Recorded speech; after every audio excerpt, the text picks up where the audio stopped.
All right, the quiz last Wednesday was worth 50 points. The class average was a 79% and the median was an 82. There was kind of a book-in distribution, meaning the people that did well did very well and the people that didn't do as well were kind of struggling a bit. What I would really recommend if you fall in that latter group is try to print out the quiz blank and then use it as a study guide for the next exam, meaning don't look at your notes, don't do anything, just try to retake it cold and then pull up the key again. It's a really excellent way to review material. The quiz key is posted online in the course notebook. We'll go through it. There were a couple of points I wanted to bring up too. Okay, let's try to quiet down, guys. All right, so the first question involved bromine and UV light. So this is a radical halogenation, which means you have to identify the most substituted carbon that has a proton on it, which in this case is this tertiary carbon on the left, which means bromine will add to that position. If we added in excess bromine, we could over-halogenate it, and it would keep on adding to the next most substituted position. But in this case, I just said one equivalent of bromine. For the next one, it is radical halogenation. And I changed my reagents a couple of times on the exam, and this one kind of turned into a mess. But if you got one of the correct products right, then I give you full credit. In this case, you can go through and try to identify all of the products. In this case, there's two radical positions, the way it's drawn, or actually three. You said if you got one right, you gave full credit? If you got one of these right, I give you full credit. Oh. So we've got three different radical positions, and then if you actually abstract your hydrogen, there's resonance stabilization, which gives you a few more. The major one would actually be the bromine adding to the more substituted carbon in that tertiary position. So I apologize if I got you overwhelmed with these. I shouldn't have changed my reagents right before the exam. All right, the next one is with phosphorus tribromide, we can turn an alcohol into a good leaving group, and then we can do an E2 elimination. Alternatively, you could have done something like tosyl chloride or thionyl chloride for the first step, and any non-nucleophilic base would have worked well for the second step. If you have a nucleophilic base, what would happen? Yeah, you would have a substitution. So if you use sodium hydroxide, you would just go straight back to the starting material. Alternatively, you could have just had a strong acid that's concentrated under a high temperature condition, and then you can get the elimination product as well. The next one is looking at turning a ketone into an alcohol, and in particular, we gained one carbon. So in this case, we're doing a Grignard reaction, and we're using methyl magnesium bromide because we need to add in that methyl group. And then we have to protonate it in the second step, so we add in some sort of proton source.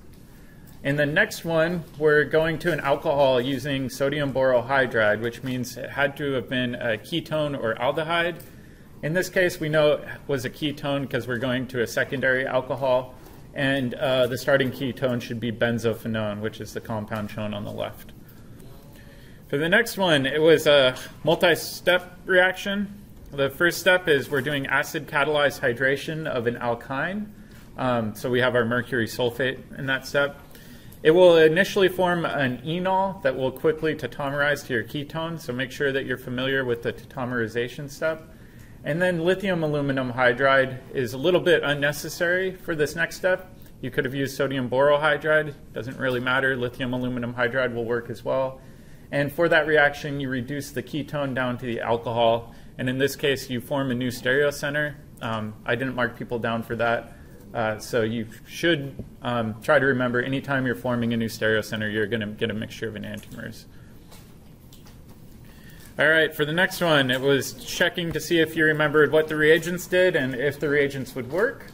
The first one is an oxidation reaction using chromic acid being formed by reacting sodium dichromate with sulfuric acid. When you do that, you can convert a secondary alcohol to a ketone. And then for, yep. Oh, thank you. That is not a benzene ring. I jumped the gun there. So it's just a regular cyclohexane ring. And then for the next reaction, we have sodium borohydride, which isn't strong enough to reduce a carboxylic acid, so there's no reaction. If you wanted to reduce a carboxylic acid, you would need lithium aluminum hydride. And then pyridinium chlorochromate is used to oxidize primary alcohol to an aldehyde. It will stop at the aldehyde rather than going all the way to the carboxylic acid. So that's an important reaction as well. Problem 3 is looking at the mechanism for a Grignard reaction. It's important to remember that with a Grignard reaction, you form a very strong carbon nucleophile that can add into a ketone or aldehyde. And then the last step is protonation. And again, we're forming a mixture of enantiomers there. And then question 4 was checking to see if you did your homework at home and practice your naming. In this case, the biggest difference for naming is that the alcohol gets priority for the numbering. So we want a number going left to right, not right to left. So this should be 2R, 4-methyl, pentan-2-ol, or 2-pentanol for the suffix there. Are there any questions with the quiz? If you didn't score as high as you would have liked, don't beat yourself up over it. Like I said, the exams are worth quite a bit more. Use this as a study aid to practice for the exam. Yep? I was assuming that if you do all of your sapling, you have a potential to replace one of the worst quizzes. Exactly. So if you do all of the sapling questions, your lowest quiz will be dropped. It won't count against you. It'll just be wiped from your grade book. So lowest exam will get dropped? No, lowest quiz. You said lowest exam?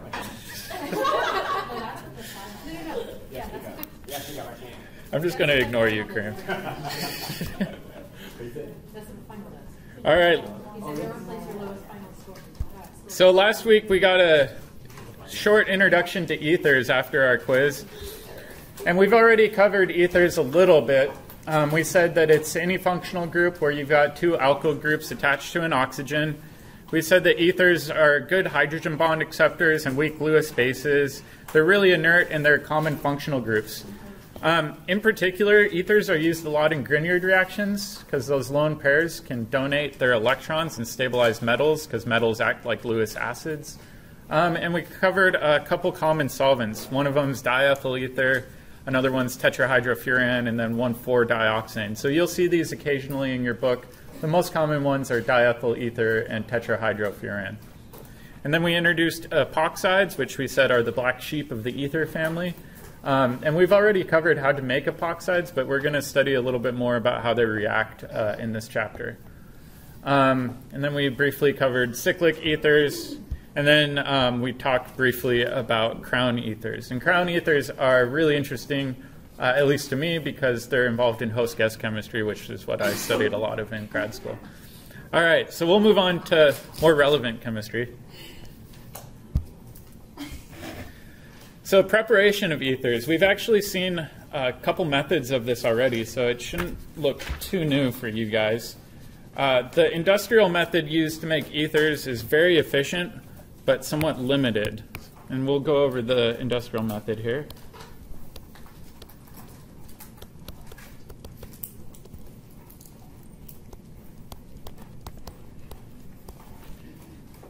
And so on the previous page, I showed you guys a bunch of ethers that are solvents that are used commonly in organic chemistry. If you're working for a chemical company and you want to make those, that means you need to make them by the tank car full. So you have to make a very, very efficient synthesis. And these methods work very well for symmetric, non-functionalized ethers.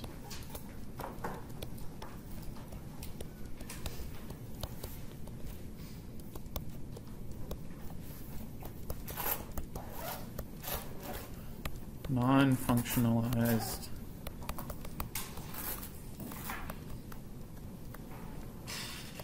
ethers. And really all they do is they take a feedstock chemical, which in this case is an alcohol, and they react it with a catalytic source of acid. Usually something like sulfuric acid works really well. In this first step, you can protonate your ethanol feedstock and convert your alcohol into a good leaving group.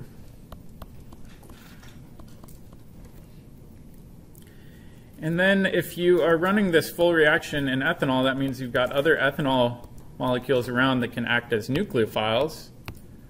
So what will happen with this ethanol and the protonated ethanol?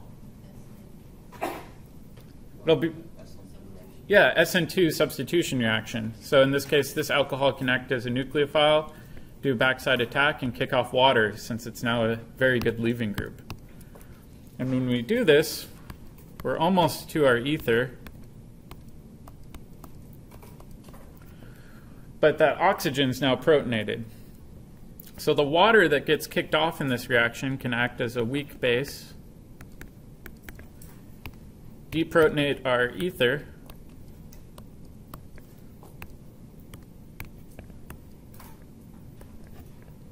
and then we regenerate our acid source.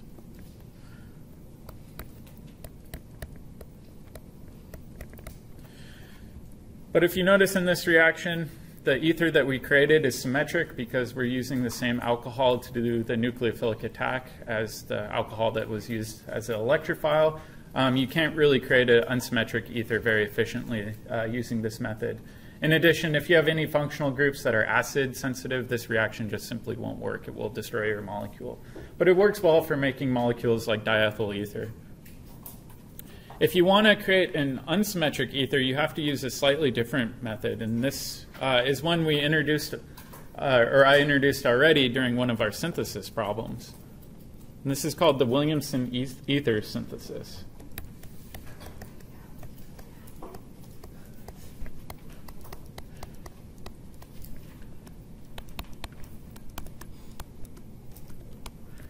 And the Williamson ether synthesis is one of the simplest named reactions you can possibly learn.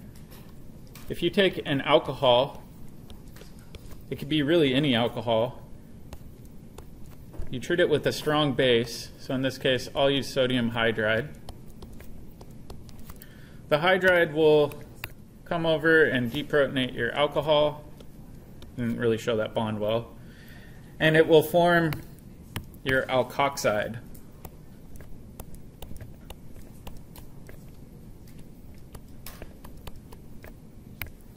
So an alkoxide is any alcohol that's been deprotonated.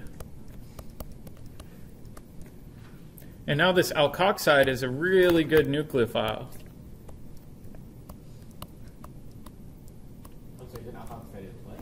Is a really good nucleophile. It's what? It's defined as what? Any alcohol that's deprotonated is an alkoxide. So the oxide ending just means it's oxygen with a negative charge. Now that we've got a good nucleophile, we can use this in an SN2 reaction. In particular, we can have this react with an alkyl halide. So I'll call this R prime, indicating that it's a different alkyl group. And then this X that I have drawn there can be any sort of leaving group. It can be a halogen, it can be a tosylate group, something like that. Just anything that's a good leaving group. And now this alkoxide can come, do a backside attack, kick off our leaving group, and we can directly make our unfunctionalized, or our unsymmetric ether, where each of those alkyl chains designated with the R are potentially different lengths. One of them can be cyclic, it could be any sort of R group that you want. In this case, we have to watch out for the order of addition, though. So if we look at this alkyl halide, this position is our electrophile.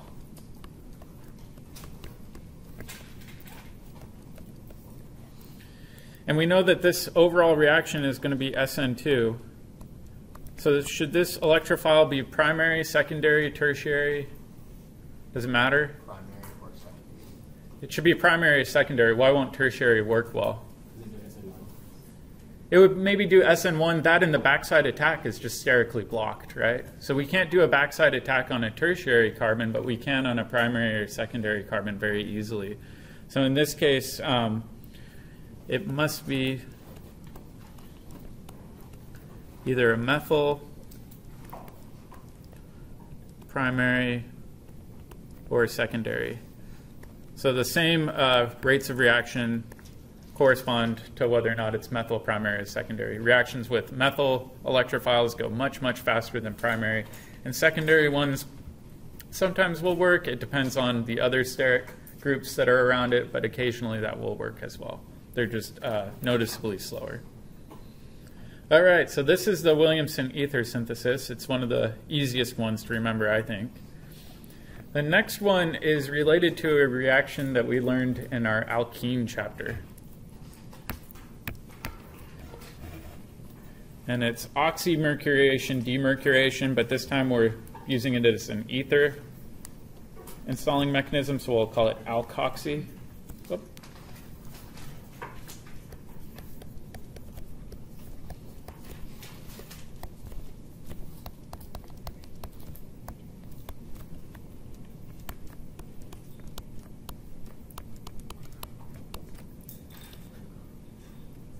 And we've seen this method before in terms of installing alcohol functional groups, right? So we can install an OH. So let's briefly review that, and then we'll compare and contrast them. So if we've got our regular alkene, what reagents do we need if we want to form an alcohol? Mercury acetate. Yep. So the first one is HgOAC2 with water. And this time I'm actually going to abbreviate water using color coding. So I'll do HO for one end, and then the other hydrogen I'll do as an H. But really just any water will work. And when you do this, you'll get an alcohol, which is one portion of the water, and then you'll get a hydrogen. And in the second step, what reagent do we need?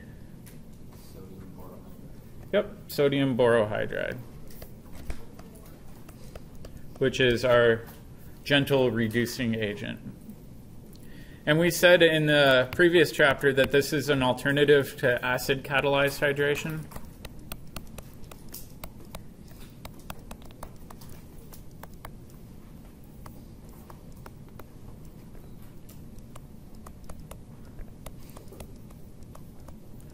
And why would we use this? Avoid rearrangements. Exactly, it avoids any rearrangements.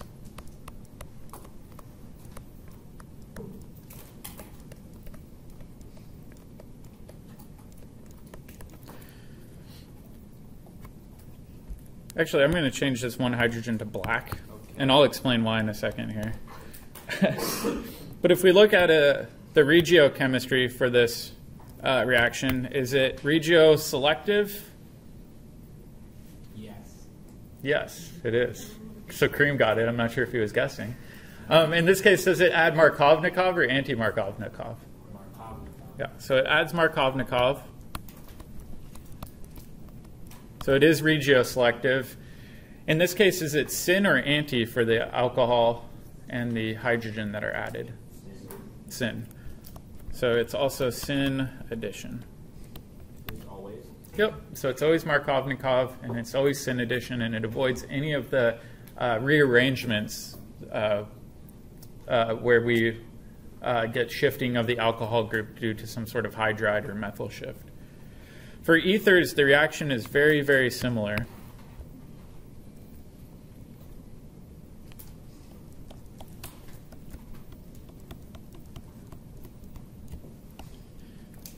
We still can take a regular plain old alkene, react this with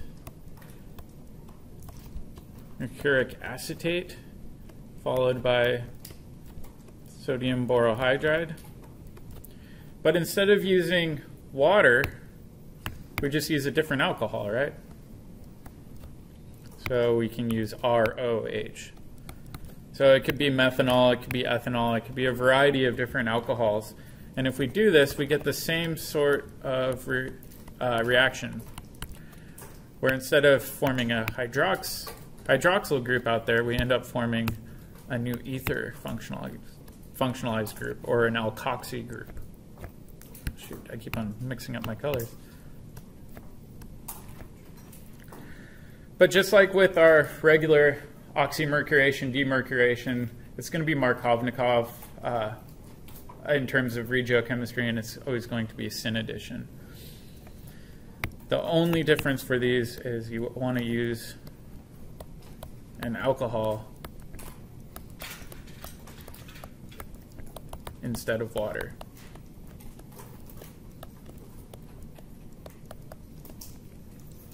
So let's go through the mechanism again. We did it once before, but I think it would be a good one to review.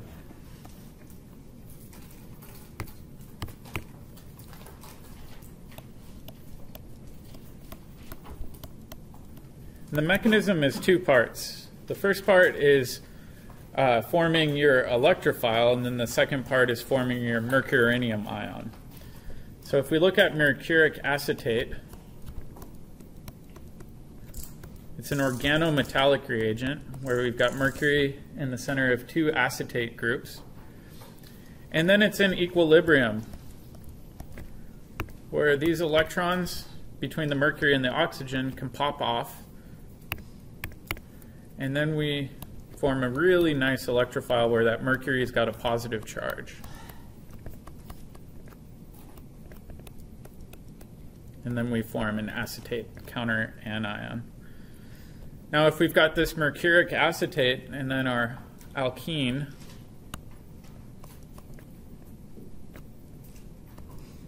I'm going to draw the alkene right there.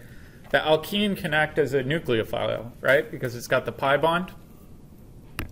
So if it's a nucleophile, it wants to find something positive. Only thing that's positive around is the mercury. So this will reach over, grab onto the mercury, and we end up with our mercurinium ion.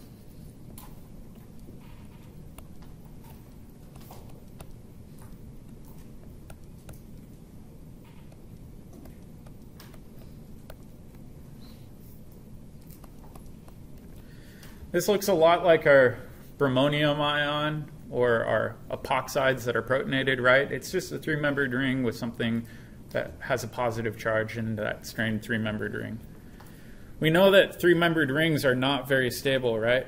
They want to be opened up. They would prefer to be 109.5, not closer to 120 like they are here. So in this case, all we need is a nucleophile to open them up. That nucleophile, we said, could be any sort of alcohol, and it will add into the more substituted side. In this case, it doesn't really matter, and then do the ring opening reaction.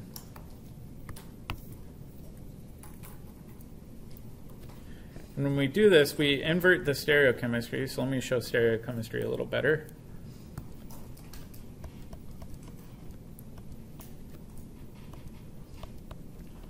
So we've got our mercury up there. We've got anti-addition here.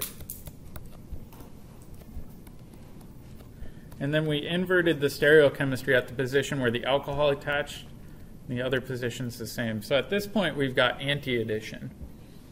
We're not quite done yet. We've got a couple more steps. The next step, we're going to do minus H+, so some sort of deprotonation. That can be done with an alcohol.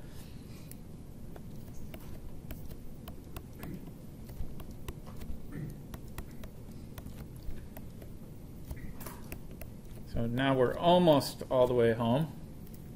The next step, we take sodium borohydride. Let me actually move this arrow a bit.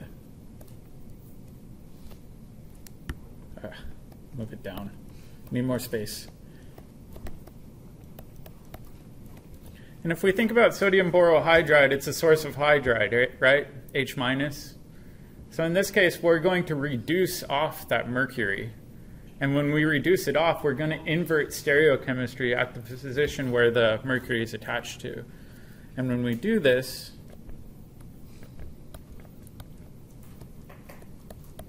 we end up getting our syn addition.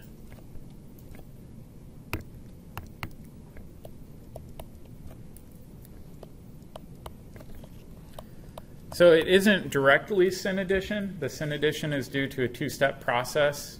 So at first we form our anti-product, and then when we do our reduction, then we get to our syn product. So up here we're at our anti-product.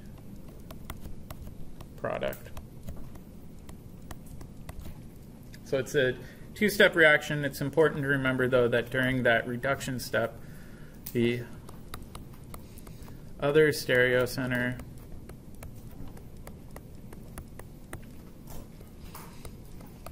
gets inverted.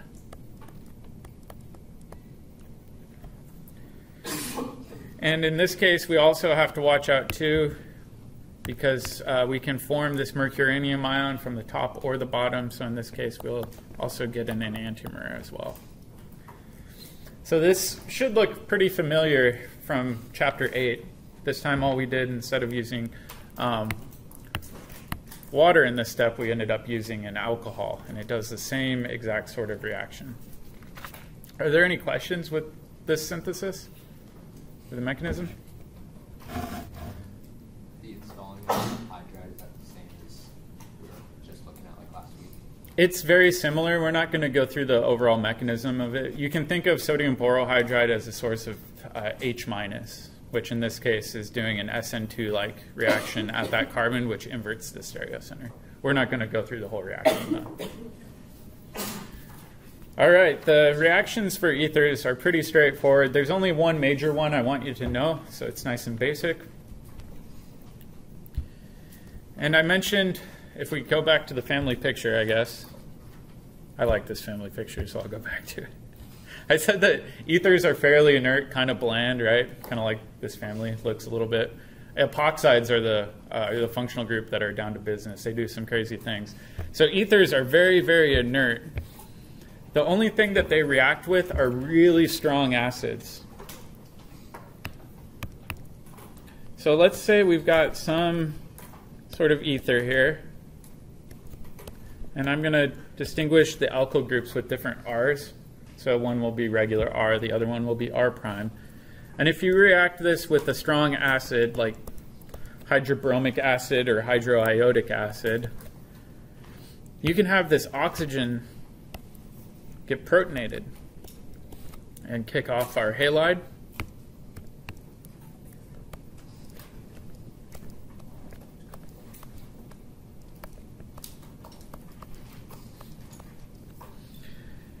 And now if we've got our halide still hanging around, the halide can be a weak nucleophile and then kick off one half of our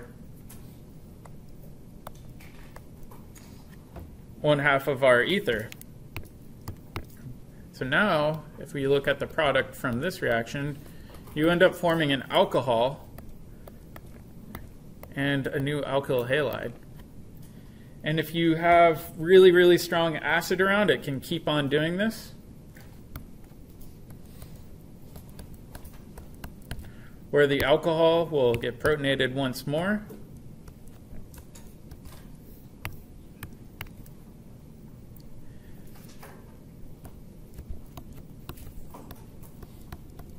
We've converted that alcohol into a good leaving group.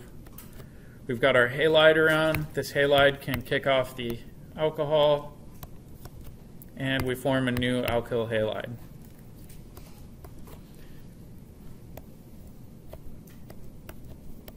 So in this reaction with the strong acid, we can form two different alkyl halides. This doesn't work with hydrochloric acid because it's not strong enough.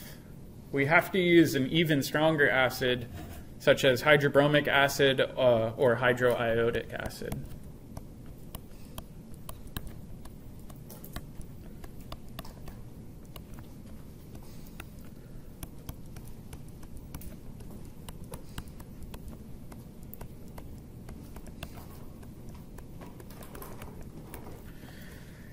The other reaction that ethers commonly undergo is called auto-oxidation, and that was in our radical chapter. I'm actually going to skip over that because it's not an important synthetic reaction. It's more of a degradation reaction, and I'm not that interested in us spending time learning it.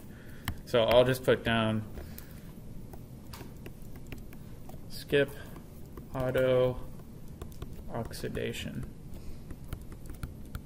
which is essentially degradation.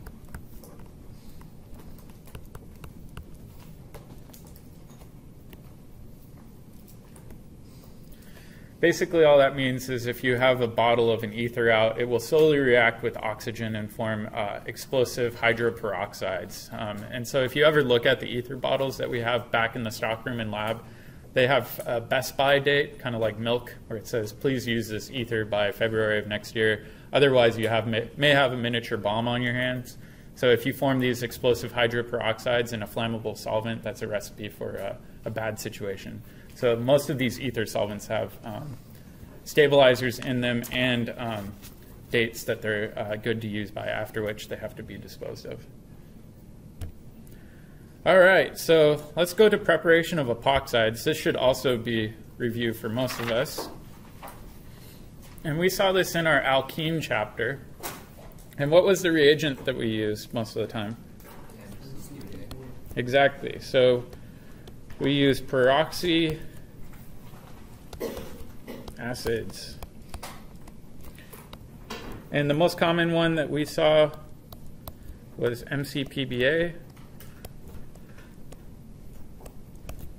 And when we do this, we form our three-membered ring. That's our epoxide. And just to review the structure of MCPBA, it stands for metachloroperoxybenzoic acid. It's kind of a mouthful, which is why I always go with MCPBA. The other one that occasionally is used in your book is called peroxyacetic acid.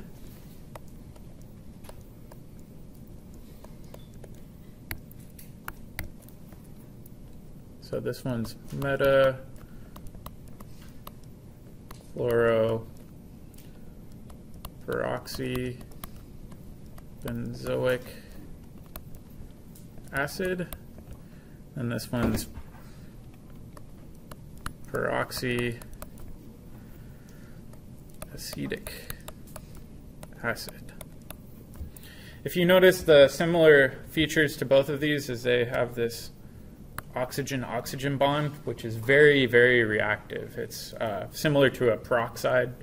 They're very, very weak. They can get broken apart very easily. And essentially, with this MCPBA reaction, we insert one of those oxygens into the alkene, and we form our epoxide. There's also one other reaction that can be used to form epoxides. And this is through the halohydrin reaction. Uh-oh. Let me try this again. Uh-oh. Sorry, sometimes my computer freezes up.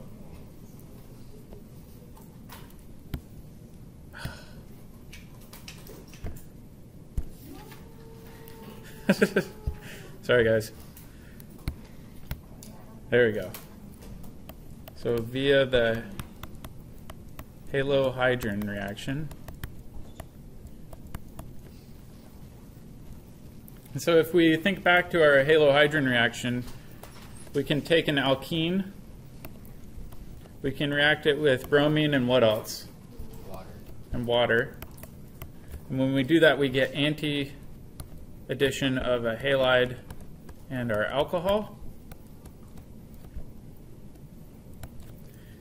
Now, if we take a strong base, let's say we take something like sodium hydride.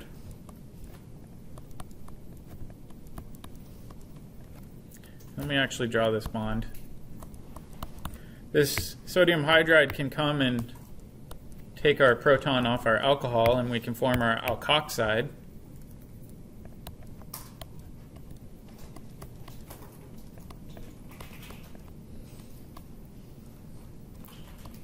We've got our bromine there. So now we've got a good nucleophile and a good electrophile in the same molecule.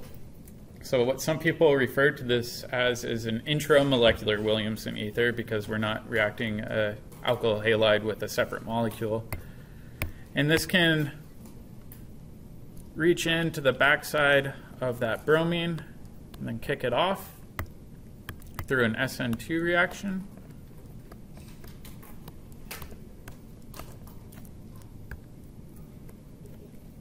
And when we do that, we get a new epoxide out.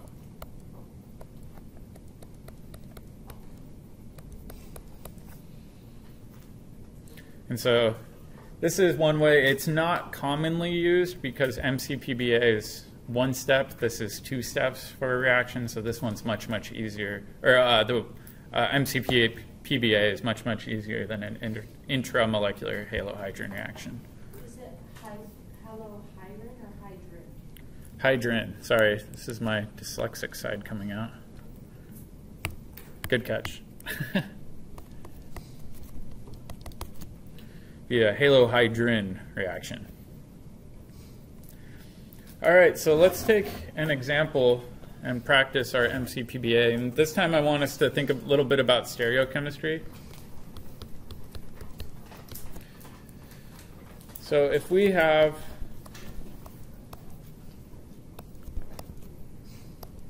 this alkene and we react it with MCPBA, what product or products do we get out of this reaction?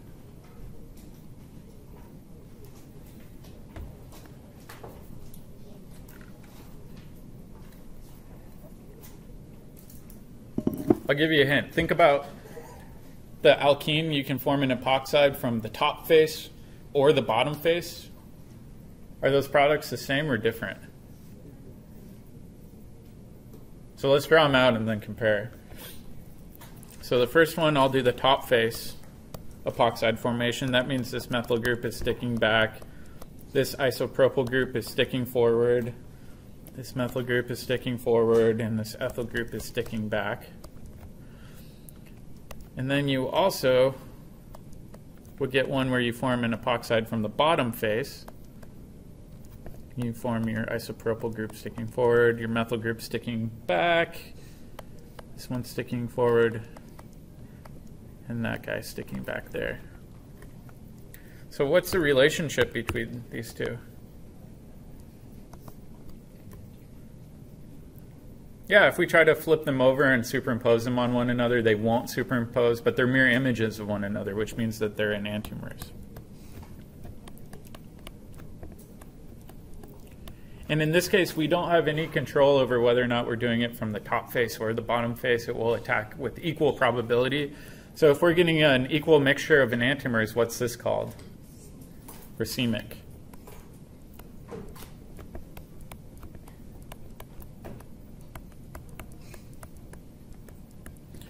And one thing that is a little challenging for people is they'll flip-flop the functional groups. So if you look at it up here, we've got an ethyl group and a methyl group on the same side. And if you look in the molecules in the back, we've got an ethyl group and methyl group and ethyl group and methyl group. So they're on the same side. And then if we look at the front groups, they also need to be on the same side. That isopropyl group and methyl group, isopropyl and methyl, isopropyl and methyl. So just always double check when you're drawing out your stereochemistry to make sure that you have correctly drawing your products and that you haven't inverted any of the stereocenters on accident. So a really challenging problem for a long time was that anytime you did this MCPBA reaction, you'd get a racemic mixture. Epoxides are very useful intermediates in organic chemistry, but if we can't control the regiochemistry or stereochemistry, we're losing 50% of our product every time we do this reaction. Especially if you're doing a natural product synthesis, that's a big deal. Some of the natural product syntheses in recent literature go up to 26, 27 steps. If you lose half of your product during step 26, you're probably pretty unhappy. So this was addressed in the 90s by a couple different groups, and they figured out a way to do this reaction Enantio Selective Lee.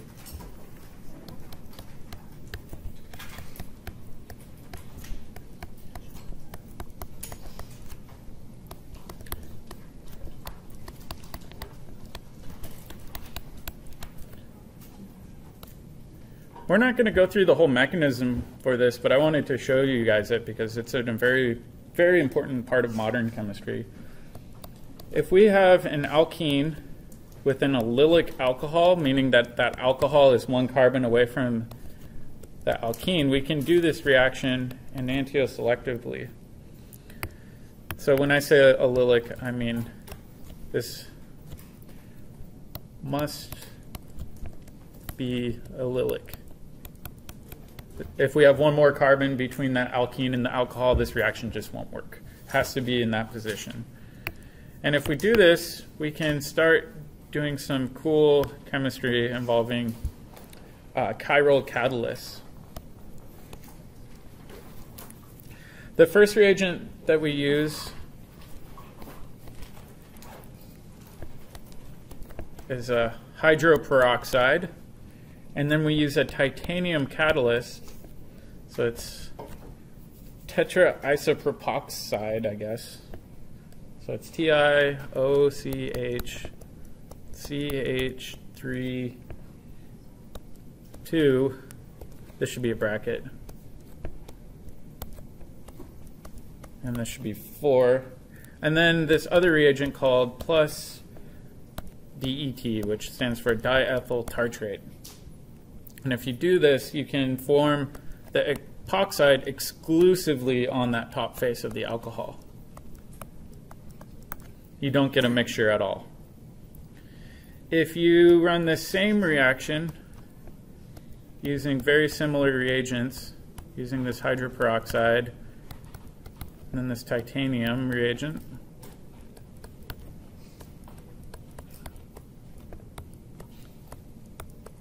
but this time you use minus diethyl tartrate, you can exclusively get formation of the epoxide from the bottom face. So now we have some regiochemical control, or I guess stereochemical control, regarding which face that epoxide attacks to. What does the plus or minus mean on the diethyl tartrate? What an enantiomer is. Yeah, which enantiomer it is. What does the plus or minus indicate exactly? Plain polarized. Exactly. So plain polarized light, does it rotate it in a positive direction or a negative direction? So what they're actually using is a natural enantiomer or set of enantiomers in order to control regiochemistry of a molecule. And so I'll draw out these reagents for you. The titanium reagent, which is tetraisopropoxide,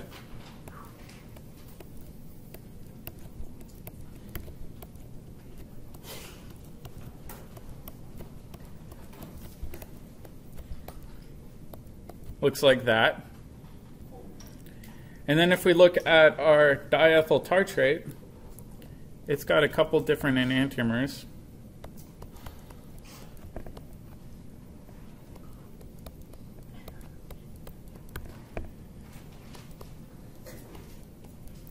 Oops, this should be a hydroxyl group. This should be a hydroxyl group. This is plus diethyl tartrate. And then the other one looks exactly the same, but with the stereocenters flipped.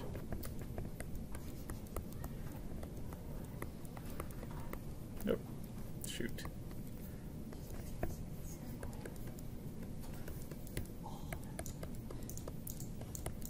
And this is negative diethyl tartrate. If you take one of these together, you can form a chiral catalyst. And this was a very big deal.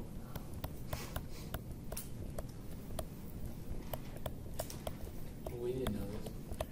Not the mechanism. I wanted to show you guys this because this is a fairly recent Nobel Prize that was awarded to a chemist at the University of San Diego called Barry Sharpless. He's a really interesting chemist to read about.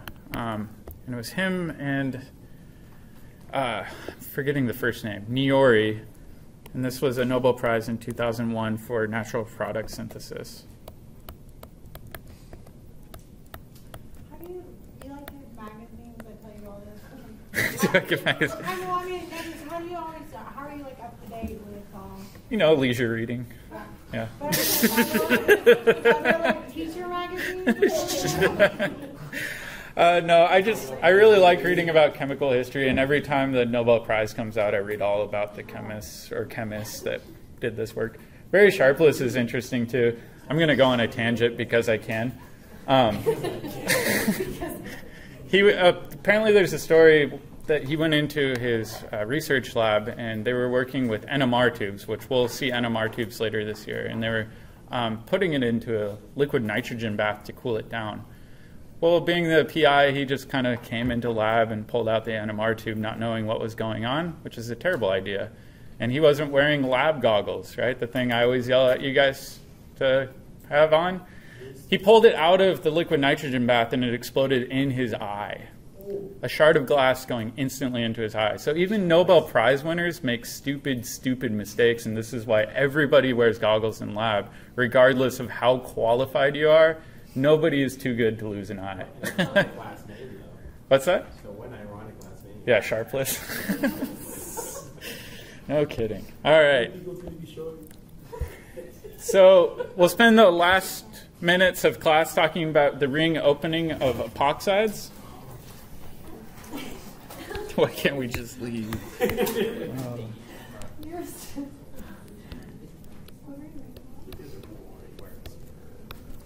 If you think about the ring opening of epoxides, if we treat this with MCPBA,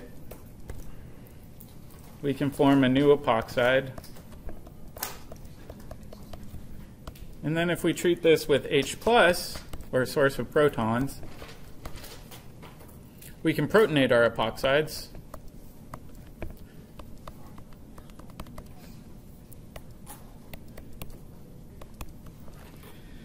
And now if we have a nucleophile, which side will the nucleophile attack? The more hindered, yeah. Yeah, the more hindered side. Why do we attack the more hindered side? More stable, partial positive tertiary. Yeah, it goes through a transition state where the partial positive is on the more substituted carbon. And we know that if we can stabilize a transition state, we're going to lower that activation energy, and this pathway will be preferred. The interesting thing with this reaction that we didn't talk about in the alkene chapter, let me change colors here, is if we react this with some sort of, let me actually change this nucleophile to a lone pair, not a negative charge. And I'll explain why tomorrow. If we have a nucleophile with a negative charge,